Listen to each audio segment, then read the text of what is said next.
बिल्कुल बराबर का मुकाबला चल रहा है। 78-73 का 78-73 का बिल्कुल बराबर का मुकाबला चल रहा है। 78 महागठबंधन के पक्ष में, 73 एनडीए गठबंधन के पक्ष में। 78-73 ये आंकड़ा चल रहा है, जिसमें सुरेश शर्मा मुजफ्फरपुर से बीजेपी के पीछे चल रहे हैं, लाल बाबू गुप्ता चिरैया से बीजेपी के पीछे चल रहे हैं। अब ये हमारे साथ जयराम विप्लव जी जुड़े हुए थे, शायद उनको मैं अब नहीं देख पा रहा हूं, उनका शायद कनेक्शन टूट गया, उनसे बात करनी थी। लेकिन चितरंजन जी हमारे साथ आरजेडी के जुड़े हुए हैं। चितरंजन जी, किसी की जरूरत पड़ेगी लगता है, अकेले नहीं बन पाएगी सरकार, मतलब महागठबंधन नहीं बना पाएगा अगर ऐसा ही रहा तो।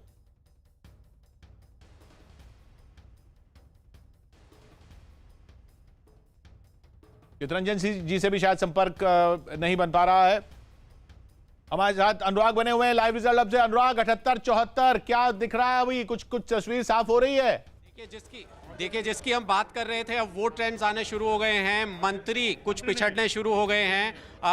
जो मेरे पास सूचना जो आ रही है, अभी तक 3 मंत्रियों की जानकारी है, जिनमें शैलेश कुमार हैं जमालपुर से, वो पीछे चल रहे हैं। और आपके पास कौन सी जानकारी है? मुजफ्फरपुर के बोचहा सीट से आरजेडी के रमई राम बहुत बड़े लीडर हैं, वो पीछे चल रहे हैं। रमई राम कद्दावर नेता हैं आरजेडी के, वो पीछे चल रहे हैं फिलहाल। और जहां तक जेडीयू के मंत्रियों की बात है, तो अब पहले ट्रेंड्स इस तरीके के आए हैं, जिसमें 3 मंत्री नीतीश सरकार के जेडीयू से हैं, वो फिलहाल पीछे चल रहे हैं। 3 मंत्री नीतीश सरकार के जेडीयू से जो हैं वो फिलहाल पीछे चल रहे हैं।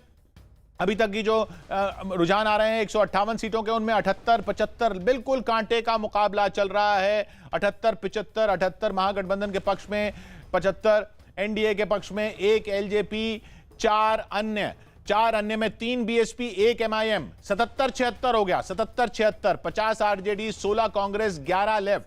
76 में जेडीयू के 34, बीजेपी के 40, वीआईपी के 2। 78-75 हो गया, फिर से 78-75 हो गया। 50 आरजेडी, 16 कांग्रेस, 11 लेफ्ट। 78-75, फिर 77-76 हो गया। ये देखिए लगातार कभी एक किधर, कभी एक इधर, कभी एक इधर, कभी एक इधर, ये ऐसे एकदम से बढ़ता जा रहा है। प्रतीक,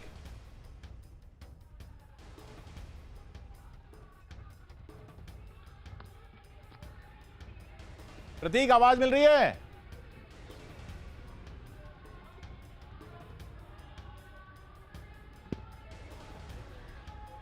प्रतीक तक शायद आवाज नहीं जा रही है, लेकिन अनुराग के पास चल रहे हैं। अनुराग जी बताइए।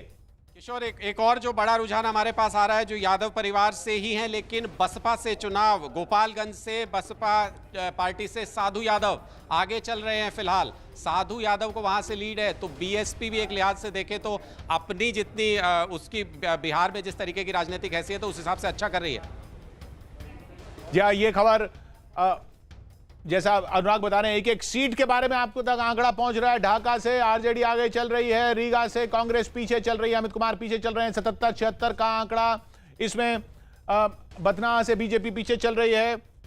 अभी बड़े चेहरों के ऊपर भी हमारी नजर बनी हुई है। जमुई में श्रेयसी सिंह का क्या हो रहा है वो भी आना है बाकी। मधेपुरा से निखिल मंडल जेडीयू के आगे चल रहे हैं। केवटी से आरजेडी के अब्दुल बारी सिद्दीकी आगे चल रहे हैं। मशकूर उस्मानी जाले से कांग्रेस के पीछे चल रहे हैं, कांग्रेस के मशकूर उस्मानी पीछे चल रहे हैं। बांकीपुर से प्लूरल्स पार्टी की पुष्पम प्रिया का क्या होता है वो भी आना बाकी है। सासाराम से रामेश्वर चौरसिया एलजेपी के पीछे चल रहे हैं। और सुभाषिनी यादव अब बिहारीगंज से कांग्रेस से पीछे हो गई हैं। सुभाषिनी यादव आगे चल रही थी, सुभाषिनी यादव अब पीछे हो गई हैं।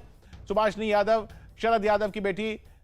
हमारे साथ संबित पात्रा जुड़ रहे हैं। संबित जी किशोर जी, बिल्कुल, ये तो ऐसा चुनाव तो बहुत दिनों बाद देखा। बिल्कुल कांटे का मुकाबला जिसे कहते हैं, एक कांटा इधर, फिर इधर, फिर इधर, फिर इधर। ये शुरुआती है, एकदम सेटल हो जाएगा या ऐसे ही चलता रहेगा? देखिए मुझे लगता है ये शुरुआती है और हमें भी बहुत धैर्य का परिचय देना है। 2 चीजें हैं, एक तो कोरोना काल होने के कारण, जहां तक मैं जानता हूं, जो बैलेट बॉक्सेस, ईवीएम बॉक्सेस हैं, वो 10-10 के गणित में खुल रहे हैं, धीरे धीरे खुल रहे हैं। तो इसलिए आज का जो काउंटिंग है ये लंबा चलने वाला है और हमें इंतजार भी लंबा करना है। मगर जिस प्रकार के आंकड़े और रुझान आप अभी दिखा रहे हैं, इसमें एक बात स्पष्ट होता हुआ दिख रहा है कि टक्कर कांटे का है। और जो एग्जिट पोल 2 दिन से हम देख रहे थे, कहीं ना कहीं उस एग्जिट पोल में कुछ ना कुछ खामियां जरूर रही होगी, वरना जिस प्रकार का प्रोजेक्शन एग्जिट पोल में था, अभी तक एक निर्णायक संख्या, जिस भी पक्ष को वो एग्जिट पोल बढ़त दे रही थी, उस पक्ष की एक निर्णायक संख्या आ जानी चाहिए। कल जब शाम को इलेक्शन कमीशन ने पुरुष ने कितने वोट दिए, महिला ने कितने वोट दिए, ये फिगर जारी किया, उस फिगर के बाद कुछ चौंकाने वाली बात सामने आई थी। मैं यह बात कहना चाहूंगा, आप देखिए 2010 से 2020 तक ये कंपैरिजन देखिए, जब भी महिला मतदाताओं ने ज्यादा वोट दिया है हमेशा ही एनडीए बढ़त पे रही है। इस बार भी महिलाओं ने, पुरुष ने इस बार 54.7%, महिलाओं ने 59.7%, लगभग 60% महिलाओं ने वोट दिया है। ये अपने आप में कीर्तिमान है और इसी कारण से let us keep our fingers crossed और अधैर्य नहीं होकर धैर्यपूर्वक इंतजार करते हैं। जी हाँ, और आपके बोलते ही एनडीए गठबंधन आगे भी हो गया। ये हम देख रहे हैं जब भी बीजेपी के प्रवक्ता आते हैं एनडीए गठबंधन आगे हो जाता है। देखिए किशोर जी, ऐसा है जब हम क्रिकेट मैच देखते हैं और कुछ भी एक क्रिया के कारण से अगर छक्का या चौका पड़ जाता है तो उसको हम एक कंटिन्यू करना चाहते हैं कि चलो हम वही करते रहेंगे जिससे कि आराम से टैली आगे बढ़े। अगर हमारे बोलने से टैली आगे बढ़ रहा है, भले ही अभी आधे घंटे बाद मैं चैनल पे नहीं रहूंगा मगर किसी कोने में बैठकर बोलता जरूर रहूंगा ताकि टैली आगे बढ़ते ही रहे।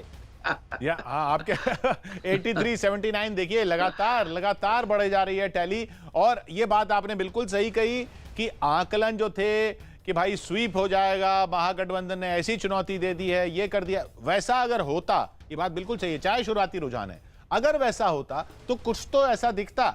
अभी तो कांटे का दिख रहा है बिल्कुल, चाहे शुरुआती रुझान हो।